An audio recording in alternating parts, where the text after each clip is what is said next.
My name's Bob, and I'm going to demonstrate the Allora Boss 2 saxophone.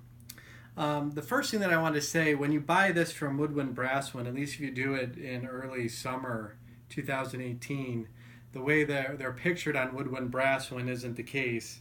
The pictures on the website have a brace, which clearly this horn doesn't have, and it has a smaller bell. But I actually find that the larger bell and the lack of brace covering the G is actually an improvement. Some of the great features of this horn, the double arms are actually the widest that I've seen on a saxophone. So if you're going to have double arms, that's the way to do it, because that'll definitely stop the planing and the vibration of the low keys. Because not only is this metal thick, but it's spaced very well. There are metal resonators, and if you can see, it's labeled as rolled tone holes, but these are definitely soldered.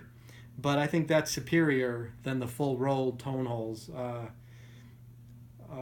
It's just my humble opinion. It also makes the sound a little bit darker. I demonstrated the Antigua power bell, and that's definitely a brighter sounding alto saxophone. This is kind of like a cannon. It's very high copper content, 92%.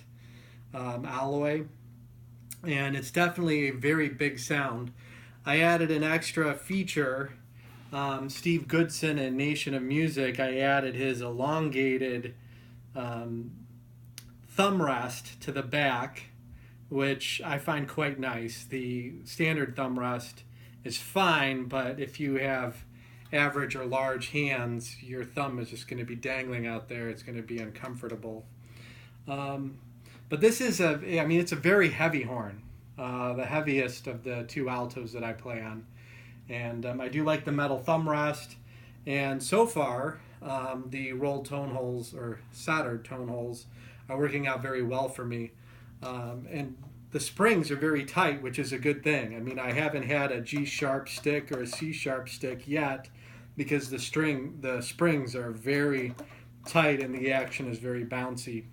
And the Altissimo range is great. The low notes are great. I get my 5-octave range. Hit a second octave of Altissimo like most tenor players do. So I'll demonstrate.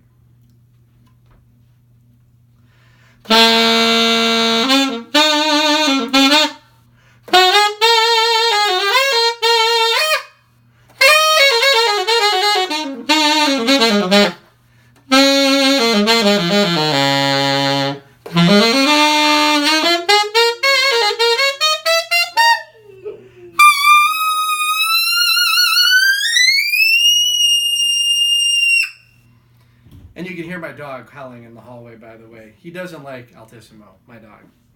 But this is a great horn. It is very heavy, and it is a very fat sound. I play on a customized mouthpiece that Steve Goodson and Nation of Music made. So it's the brightest mouthpiece that you'll ever find.